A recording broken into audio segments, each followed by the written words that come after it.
সময় যেটা ফেলে দেয়া হতো সেটাই এই মেশিনে ঢুকলে টাকা হয়ে বের হচ্ছে। অবিশ্বাস্য শোনালেও এটাই সত্যি। আর এই অবিশ্বাস্য যাত্রার নেপথ্যে আছেন মাত্র ৫ম শ্রেণী পাশ এক যুবক, নাম তার হাফিজ।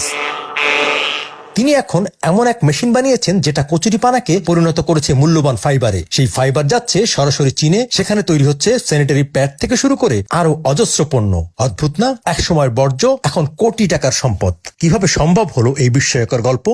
আগে কচুরিপানা তো এমনি পরে রাখতো, যে জায়গা অপচয় দেওয়া যাইতো, জায়গাটা ময়লা দেওয়া যাইতো। এটি সরানি লাগিয়াও লোক কামলা লইয়া হইলো সরানি লাগিয়া এও করে জায়গাটাও খারাপ দেওয়া যায়। তখন এই পরিষ্কার করলে জায়গাটাও ভালো দেওয়া যায়। অন আর এই পরিষ্কারটা লাগবো না, কারণ অন এটি একটা মেশিন তৈরি হয়েছে। এই তৈরির কারণে এখন এটা ফাইবার তৈরি হয়। ফাইবারটা তৈরি হইলে ফাইবারটা বেচাও যায়। এই ধরনের জায়গাটা কাটার পরে কিন্তু রোদে রাখা যাবে না। রোদে না রাখার গেলে এর পরবর্তী বাইচান্স আমার জায়গা টাকা নাই এবং কি রোদ আছে কিন্তু জায়গা রাখার মতো জায়গা নাই, তাহলে রোদের মধ্যে রাখা যাবো, কিন্তু উপরে কিছু দেওয়া রাখবো।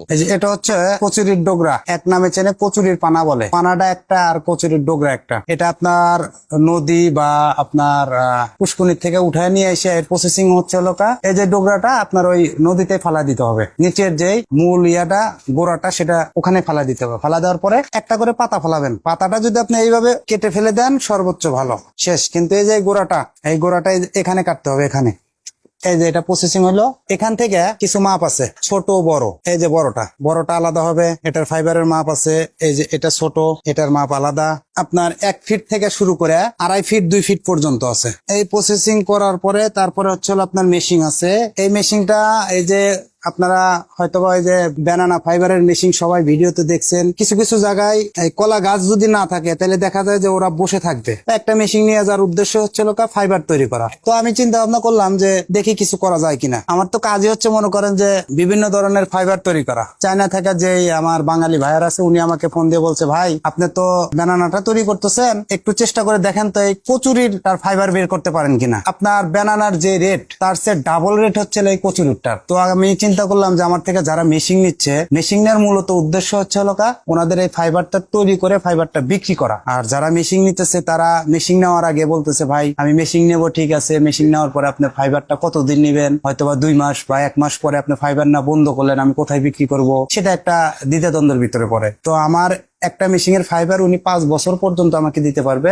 আমার যে মেমো আছে মেমোর উপরে লিখিত থাকবে। তো আমি এই মেশিনটা তৈরি করছি। তৈরি করে প্রথমত আপনার ফাইবার গুলো কেটে যাওয়ার পরে ধীরে ধীরে এটা আবার আরেকটু মডিফাই করলাম। মডিফাই করার পরে দেখি যে এই ফাইবারটা মোটামুটি ভালোই আসে। তা আসার পরে তখন আমি আগে নিজে কিছু বানাইলাম, 2-4 কেজি তৈরি করলাম। তৈরি করার পরে ওনাকে এই স্যাম্পলটা আবার পাঠাইলাম। স্যাম্পলটা পাঠানোর পরে বলতেছে যে, ভাই এটা তো আপনি যে ইন্ডিয়ারা পাঠাচ্ছে তার চেয়ে এটা ফার্স্ট ক্লাস। যখন এই ফাইবার দেখে উনি আমাকে বললো যে ফার্স্ট ক্লাস, এই ব্যানানা ফাইবারের চেয়ে এটার টেকসই বেশি আর এটার ফিনিশিং ওরছে ভালো। আপনার ওই আনারসের ফাইবারের চেয়ে এটা আরো মানে পর্যাপ্ত পরিমাণ। আমি মেশিন বিক্রি করছি আপনার 10-15টার উপরে গেছে, আবার অর্ডারও আছে 20-30টার। তো হুট করে একদিন আমি বললাম যে যাই একটু দেখি যে ও কি করতেছে। নাটোরে উনি হচ্ছে একটা ইমাম সাহেব, ওনার ওখানে গেলাম। যাওয়ার পরে মানে আমি ওনাকে না বলেই আগেতে গেছি। যাওয়ার পরে দেখি যে ওনার ভাই এটা বাগান থেকে উঠে নিয়ে এসে আমি যে প্রসেসিং দেখাতে তার চেয়ে নিত্য নতুন ভাবে ওনার যেটা ভালো লাগে ওই প্রসেসিং উনি মাল করতেছে। ওনারে ডাক দিয়ে বললাম যে, ভাই এই যে আপনি কাজগুলো করতেছেন, এই যে বাগানের ভিতরে যে আপনি সারাদিন বয়ে রয়েছেন, একটা দিন বাগানে গেল, বাগানে যদি সময় দেন বেশি তাহলে আপনি উৎপাদন করবেন কখন? দেশের বিভিন্ন জেলায় আছে, আপনার ময়মনসিংহ আছে, আপনার হচ্ছে নরসিংদীতে আছে, পিরোজপুরে আছে, সৈয়দপুরে আছে, তারপরে হচ্ছে খুলনাতে আছে, চট্টগ্রাম আছে। ফাইবারটা নেওয়ার সিস্টেম হচ্ছে উনি আমার কাছে মেশিন নিয়ে যাওয়ার পরে ফাইবার উৎপাদন করে একদম আমার যে প্রসেসিং আছে প্রসেসিং অনুযায়ী উনি আমাকে মাল পাঠায় দেবে। 50% টাকা উনি আগেই পেমেন্ট পাবে। ধরেন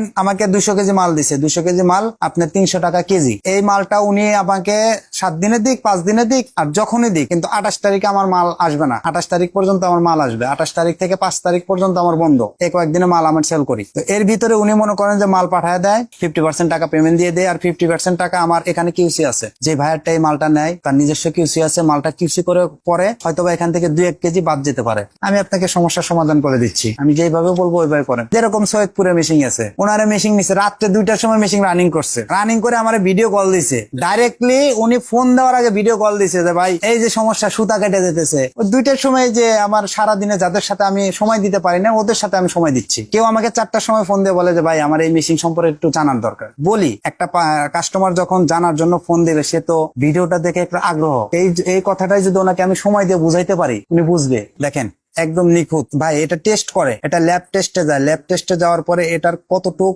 শক্তি আছে সেটা ওখান থেকে বের হয়ে আসে। 25% শক্ত হলো চাইনিজ এটা নেয়। আমার এই গ্রামের লোকজন বা শহরের লোকজন, আমি যেখানে থাকি এখানে লোকজন বলে যে লোক খালি সারাদিন চাইনিজ নিয়ে মাথায় চাইনা নিয়ে ঘোরে। তো এটা আবার নতুন করে দেখি কি করা যায়। চাইনাতে এটা আপনার বেল করে মানে সুতা তৈরি করে এটা কিছু কিছু প্রোডাক্ট পাঠানো যায়। আমাকে পরশুদিন রাত্রে আমেরিকা থেকে ফোন দিয়ে বলতেছে ভাই আপনার মালের ইঞ্চিটা মাপ দেন, আপনি মাপ দিয়ে আমাকে ইমিডিয়েটলি পাঠায় দেন। আর 1 কেজিতে কতটুক আসতেছে এটা আমাকে বলেন, কন্টিনে কতটুক লাগে এটা আমি আপনাকে বলে আমার 1 কন্টিন মাল লাগবে। আমি চাইনিজের সাথে মিটিং করি, যেরকম ভাবে চাইনিজের সাথে আমি কথা বলতেছি, চাইনা আমার সাথে কথা বলতেছে। আমি তো মূর্খ, আমি তো ওর ভাষা বুঝি না, কিন্তু আমার সাথে যেগুলো লোক থাকে ওরা ওই ভাষাগুলো বুঝে আমাকে রিপ্লে করে। আরে আমি তো এত কিছু বুঝি না, ভিডিওতে দেখছি আর কি। হ্যাঁ হ্যাঁ হ্যাঁ মনে হয় তাই। ওই ভিডিওটা থেকে দেখলাম যে কলা গাছের বানাইলেন সুতা। তো এইটা এই যে আমার জানার ইচ্ছা হইলো 1 কেজি সুতা তৈরি করতে মোটামুটি কয়টা কলা গাছ দরকার পড়ে? আরছেন কোথা থেকে? আমি আসছি হইলো ধামরাই, আমার বাড়ি ধামরাই। 1 কেজি ফাইবার তৈরি করতে, জি। সুতা না ওটা ফাইবার। আচ্ছা ফাইবার। 1 কেজি উৎপাদন করতে 2টা আচ্ছা অথবা 3টা অথবা 4টা কলা গাছ লাগে, মানে মাঝারি সাইজ বা বড় সাইজ? মাঝারি সাইজ। আর যদি আপনার ওই যে একটা 10 গ্রামের যেগুলো বিসি কলা গাছ আছে না, খুব বড় হয় এগুলো। ওইটা আপনি মনে করেন যে একটা গাছ থেকে 1 কেজি ফাইবার আসবে। একটা গাছ থেকে 1 কেজি। ওটার লম্বা থাকে হচ্ছিল 10 ফিট বা 15 ফিট পর্যন্ত। মোটা পেয়ার থাকে হচ্ছে দেখা যায় যে আমার মতো 4-5টা এক লগে চলে পারে, ওটা ইয়া করা সে আর কি। ওটার থেকে